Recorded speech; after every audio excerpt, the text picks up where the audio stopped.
తర్వాత రాశి వృశ్చిక రాశి. వృశ్చిక రాశి వారికి 2025 ఫిబ్రవరి 1 నుంచి 28వ తారీఖు వరకు ఏ విధంగా ఉందో గురువుగారి ద్వారా తెలుసుకుందాం ఇప్పుడు. 2025 సంవత్సరం ఫిబ్రవరి నెల 8వ రాశి వృశ్చిక రాశి. ఈ వృశ్చిక రాశి ఫలితాలు చెప్పుకున్నాం. ఈ వృశ్చిక రాశికి గురువు, కేతువు ఇద్దరు బాగున్నారు. మిగతా 6 గ్రహాలు బాగాలేవు. కేతు 11 ఉంటే మంచి జ్ఞానం ఇస్తాడు. జీవితంలో కీర్తి వచ్చే పని చేస్తారు. మరి గురువు సప్తమంలో ఉన్నాడు. భార్య కూడా మంచి గొప్ప పనులు చేయిస్తుంది. అయితే ఈ రాశి వారికి వచ్చేటప్పటికల్లా వృశ్చిక రాశికి అర్ధాష్టమంలో శని ఉన్నాడు. ఈ శని చాలా ఇబ్బంది పెడతాడు. ఇప్పటికీ చాలా దండగలు, చాలా నష్టాలు, చాలా కష్టాల్లో పడి ఉన్నారు. మేష వృశ్చికయోర్భవమః, కుజుడు అధిపతి. ఈ కుజుడు రక్త సంబంధమైనటువంటి వాడు కుజుడు. భూమి కారకుడు కుజుడు. ఈ భూమి కారకుడు ఎట్లా ఉంటాడు అంటే, వృశ్చిక రాశిని గురించి ఏదో అంటున్నాను మాత్రం అనుకోవద్దు. తేలుగా ఇచ్చాడు వృశ్చిక రాశి. వృశ్చికం అంటే తేలు. ఈ తేలుకి ఏమంటే ముందు కొండ ఉంటుంది, అది ఇనుము చాలదు. ఇదివరకు ఇత్తడి గుండెలు ఉండేవి, పెద్ద పెద్ద గుండెలు, అరిచైతే మండలాలు ఉండేవి. ఆ కొండతో అట్లా కొడితే సన్న బెజ్జం మాత్రం పడదు, శాంతం. ఒక మేకు కొడితే కొడితే చిన్న చుక్క పడుతుంది, అట్లా పడుతుంది. వెనక నుంచి కొండితోటి దాని మీద విషం వేస్తుంది. ఆ విషం వేస్తే రూపాయి బిళ్ళ వెడల్పుల మొత్తం చిరుమెత్తి పొడి రాలిపోతుంది. ఆ వృశ్చికం యొక్క స్వభావం అటువంటిది. అయితే ఆ వృశ్చికానికి మరి కుజుడికి ఆడ మనిషికి దగ్గర సంబంధాలు ఉన్నాయి. ఎటువంటి సంబంధాలంటే, భూమి ఎటువంటిది? భూమి నుంచి పండంది ఏదైనా ఉందా? అసలు భూమి నుంచి రాంది ఏదైనా ఉందా? ఆఖరికి భూమి నుంచి ఏమవుతుందంటే, ఈ ప్రాణి పోయిన తర్వాత పైకి వెళ్ళిపోతుంది. మరి సూర్యమండలానికి ఇంకా పైన అమ్మవారు ఉంది. ఆ అమ్మవారి దగ్గరికి వెళ్ళిపోతుంది ప్రాణి. అక్కడికి యమలోకం నుంచి అక్కడికి వెళ్తుంది. మోక్షానికి పోతే అక్కడికి వెళ్తుంది.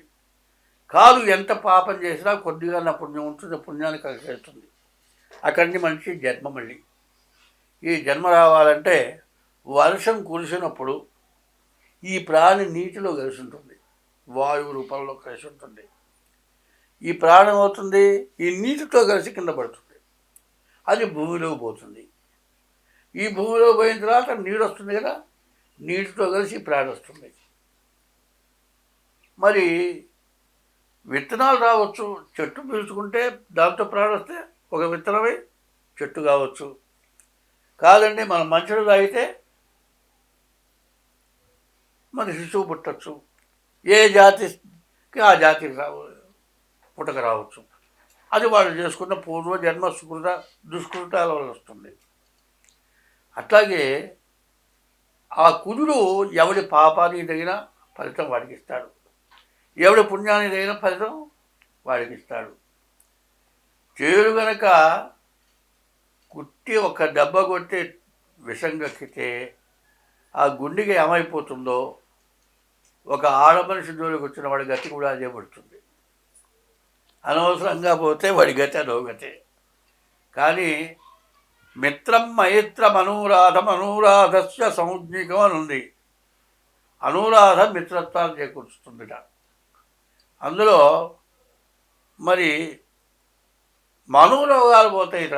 అనురాధ నక్షత్రంలో వర్షాలు కురిస్తే మనోరోగాలు పోతాయిట, మనోవ్యాధులు పోతాయిట.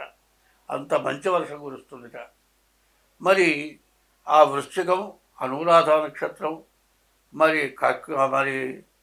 మరి కుజుడు, తర్వాత ఆడమనిషి, మరి పుట్టబోయేటువంటి జీవరాశి, వీటన్నిటికీ అటువంటి సంబంధాలు ఉన్నాయి. ఈ సంబంధాల్లో ఏది కావాలన్నా భూమి నుంచి వచ్చేటువంటి విషవాయువులు వస్తున్నాయి, మరి ఆయిల్స్ వస్తున్నాయి, మరి కిరసనాలు వస్తుంది, మంచినీళ్ళు వస్తుంది, మరి అన్నీ ఏవి కావాలంటే వస్తున్నాయి. భూమిలో పాతి పెడతారు. కొన్ని ఇదివరకు విప్ప పువ్వు సారా అనేవాళ్ళు. విప్ప పువ్వుతోటి ఆ సారా తయారు చేసి ఒక కుండలో పోసి భూమిలో పాతి పెడతారు. అది ఇంత టైం అని తీస్తారు. అది తీస్తే అది కూడా ఆ సారా ఎట్టంటే మందుల్లో కలుపుతారు. అదే ఆల్కహాల్ అంటున్నారు. అట్లాగే ద్రాక్ష సవాలు ఉంది, అవి కూడా భూమిలో పాతి పెడతారు. ఓ రోజు నాకు ఒంట్లో బాగుండకపోతే మా చెల్లెలి మామగారు ఆయుర్వేద వైద్యుడు, ఆయన తిరిగిపోతే ద్రాక్ష సవాని ఇచ్చాడు. ఆ సీసాల మందు ఆ ద్రాక్ష సవా పోసాడు, పైన కార్కు బిగించాడు, పైన మూత బిగించాడు. ఆ సీసా ఒళ్ళో పెట్టుకుని బస్సులో కూర్చున్నా. ఈ కుదుపుకి గ్యాస్ ఎక్కువై ఈ మూతని పైకి తన్ని బస్సుమని కొట్టేసింది ఆ మందు మొత్తం. నేనేదో తెచ్చాను, నన్ను రావగొట్టపోయినారు. చివరికి ఫోన్ చేయించి తిట్టా అని చెబితే తగ్గింది. కాబట్టి అందులో ఎన్నో మంచి ఉన్నాయి, ఎంతో చెడు ఉంది. మంచిలోనే చెడు ఉంది, చెడులోనే మంచి ఉంది. చూడండి, ఇప్పుడు వ్యభిచారం వల్ల ఏమైంది, ఏ రోగం వచ్చింది ఈ మధ్య, దాని పేరు గుర్తు రావట్లేదు నాకు. ఎయిడ్స్కి పావు విషం వాడుతున్నారు. మరి అది స్త్రీ పురుషుల వల్ల వచ్చిందే కదా. ఇటువంటివన్నీ కూడా వృశ్చిక రాశి వల్ల వస్తాయి. వృశ్చిక రాశిలో కావాల్సిన మంచి, ఎంత మంచి కావాలో అంతుంది, ఎంత చెడు కావాలో అంతుంది. తినే ఆహారం ఉంది, అన్ని రకాలు ఉన్నాయి. కానీ వృశ్చిక రాశి కూడా చాలా విశేషమైన రాశి. ఆ రాశికి ఇప్పుడున్న పరిస్థితి ఏమిటంటే గురువు కేతువు తప్పితే ఏ గ్రహం బాగాలేదు. ఈ గురువు సప్తమంలో ఉండటం చేత మరి భార్య అనుకూలత అవుతుంది, భార్య వల్ల బాగా కలిసి వస్తుంది. ఇప్పుడు ఇంటిని చూసి ఇల్లాలని చూడమన్నారు. ఇంటికి రాగానే ఓ చీపులు ఒక చోట, విడిచిన గుడ్డలు ఒక చోట, అంట్లు ఒక చోట, కుర్చీలో ఏ చెంబులో పెట్టి ఎవరు కూర్చుంటారని వెళ్ళలేకుండా అంటే అబ్బో మహాతల్లిరా అంటాడు నాబోటాడు. అదే ఇల్లు శుభ్రంగా చూస్తే ఉత్తమురాలని అర్థం. అంతవరకే కాదు, వచ్చిన వాళ్ళని గౌరవించడం, భర్త విలువ నిలబెట్టడం, ఇటువంటివన్నీ కూడా స్త్రీ వల్ల ఉంటుంది. అట్లాగే వృశ్చిక రాశికి ఎట్లా ఉంటుందంటే ఇనుముకి చెదలబట్టిందంట. ఇనుముకు తుప్పు పట్ల చెదలబట్టిందంటే ఏంటి, చక్కగా చెదలబడుతుంది. ఇనుముకే తుప్పు పట్టిందంటే తుప్పు కంటే విశేషమైన చెదల, మొత్తం ఇనుము పేరు లేకుండా పోతుంది. అటువంటి పరిస్థితి ఈ రాశికి ఈ నెలలో కనబడుతుంది. ఈ వృశ్చిక రాశి ఆడమనిషి ఉన్నా కదా, మరి సప్తమ స్థానంలో గురువు ఉన్నాడు కదా, 14వ తారీఖు ప్రేమికులటువంటి రోజు కదా. మరి సప్తమంలో గురువు ఉన్నా అంటే చాలా మంచివాడు. ఆడమనిషి వల్ల చాలా మంచి జరిగే రోజులు కనబడుతున్నాయి. కాబట్టి ఈ రాశి వాళ్ళు ఏంటంటే ధర్మం ఎట్లా ఉంటుందంటే సన్యాసిగా అన్నా జీవించాలట, సంసారిగా ఉన్నా జీవించాలట. సంసారి సుఖి, సన్యాసి దుఃఖి అన్నారు. అది కాదు, సంసారే దుఃఖి, సన్యాసి సుఖి. ఎట్లా అవుతారంటే ఈ సంసారికి రకరకాలైన బాధలు వస్తూ ఉంటాయి. వీళ్ళు సన్యాసి దగ్గరికి వెళ్తారు, గొప్ప గొప్ప పీఠాధిపతుల దగ్గరికి వెళ్తే వీళ్ళకి మంచి మార్గం చూపిస్తారు. అదే కాదు, వాళ్ళకి భిక్ష పెడతారు. వాళ్ళు వండని అన్నం వడకని బట్ట అంటారు. వడకుండా గుడ్డ వచ్చింది, ఎవడో ఉడికితే మనం గుడ్డ కట్టుకున్నాం, వండకుండా అన్నం వచ్చింది, ఇంకంతకంటే కావాల్సిందే ఉంది. వాళ్ళు ఎప్పుడు కూడా మనకు మంచి మార్గం చూపిస్తారు. అయితే వాళ్ళు అటువంటి వాడు గొప్పవాడు. అటువంటి గొప్ప వాళ్ళని మరి భిక్షగా పిలుస్తారు. వాళ్ళ పూర్వజన్మ పుణ్యం ఉంటేనే వీళ్ళింటికి వాళ్ళు భిక్షకు వస్తారు. మరి అటువంటి గొప్ప మహామహులు ఇప్పటికే ఉన్నారు. అటువంటి వాళ్ళు సుఖులే, వాళ్ళు మోక్ష సంపన్నులే, వాళ్ళు మనకు మార్గం చూపించేవాళ్ళే. అందువల్ల ఈ రాశికి సప్తమంలో గురువు ఉండటం వల్ల మరి దంపతులైన వాళ్ళు చాలా మంచి పనులు చేయడానికి అవకాశం ఉంది. ఎటువంటి ధర్మం చేసినా కూడా మగవాడు దానం చేసేప్పుడు చేతిలో నీళ్లు పోయాలి భార్య. ఆ భార్య నీళ్లు పోయకుండా చేసిన దానం దాని ఫలితం రాదు. తర్వాత ఏ దానం చేసినా ధర్మేచ అర్థేచ కామేచ త్రేషాం నాతి చరితవ్యా.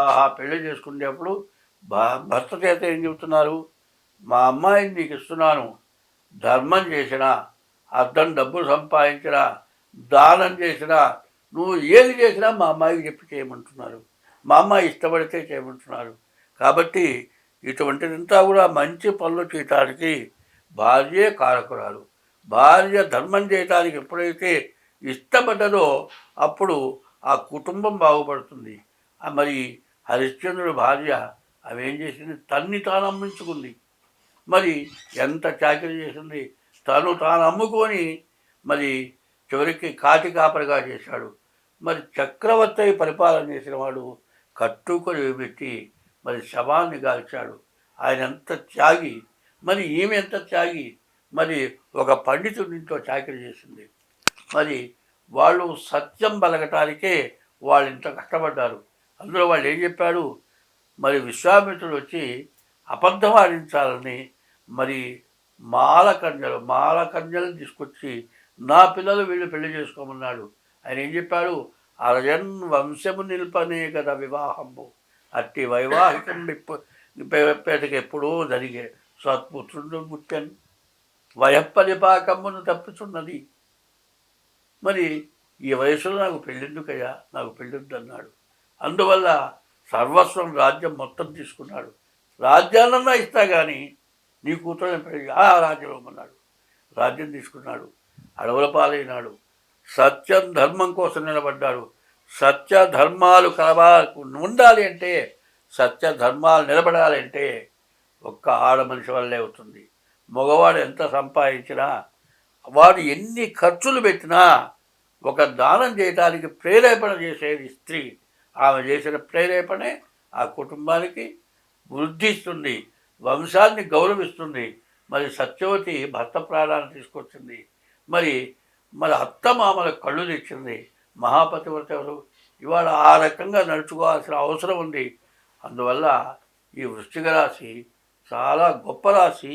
అయితే వాళ్ళ ప్రవర్తన వల్ల చాలా బాగుంటుంది. అయితే ఈ రాశికి సప్తమంలో గురువు ఉండటం చాలా విశేషం. తర్వాత ఏకాదశిలో కేతు ఉండటం ఇంకా విశేషం. మరి చంద్రశేఖరేంద్ర సరస్వతి స్వామివారికి కేతు మంచి ఉన్నత స్థానంలో ఉండటం వల్ల ఆయన నడుస్తున్న దేవుడైనాడు. పరమపదించినా కూడా ఆయన దేవుడిగా అందరూ పూజిస్తున్నారు. ఆయన చెప్పిన మాటలు ఈ రోజు వరకు ఉన్నాయి. ఆయన చెప్పిన మంత్రానుష్ఠానం వల్లే మేము ఇవాళ బతుకుతున్నాం. మేము బతుకుతున్నామంటే ఆయన ఇచ్చిన మంత్రానుష్ఠానం, ఆయన శిష్యులు ఇచ్చిన అనుష్ఠానమే మేము చేసుకుంటున్నాం. ఇవాళ ఆయన శిష్యుడు ఒకడు మా గురువు గారు. ఆయన చెప్పిన ఆ మంత్రం జపం చేసుకున్నందువల్ల ఇవాళ ఈ నాలుక మీద మాట అనేది ఒక శ్లోకం రావాలి. ఆ శ్లోకం ఎక్కడో శ్లోకం. ఆ శ్లోకం ఇప్పుడు ఎట్లా వస్తుంది? మరి ఆ వాక్కు ఆ సరస్వతి వాళ్ళ దయ వల్ల వచ్చింది. కాబట్టి ఈ రాశి వాళ్ళు బాగుండాలన్నా ఈ వృశ్చిక రాశికి మంచి సమయం వచ్చింది. ఏంటి? గురువు సప్తమం, కేతువు ఏకాదశం. కేతువు మంచి స్థానంలో ఉన్నాడు, సప్తమంలో గురువు ఉన్నాడు, కడక్త స్థానంలో గురువు ఉన్నాడు. కాబట్టి భార్య మంచిని ప్రేరేపిస్తుంది. దాన్ని భర్త అనుసరించాలి, మంచి జ్ఞానం కలగాలి. మళ్ళీ ఉత్తమమైన జన్మ రావాలంటే ఇదే టైము. ఇట్లాంటి టైంలో కష్టాలని కాదు ఆలోచించాల్సింది. ముందు జాతకం చూపించుకొని ఎవరైనా పెద్దవాళ్ళు చెప్పింది చేస్తే వాళ్ళ జీవితం వ్యర్థం కాదు, మంచి ఉన్నత స్థితికి పోతుంది. స్వస్తి.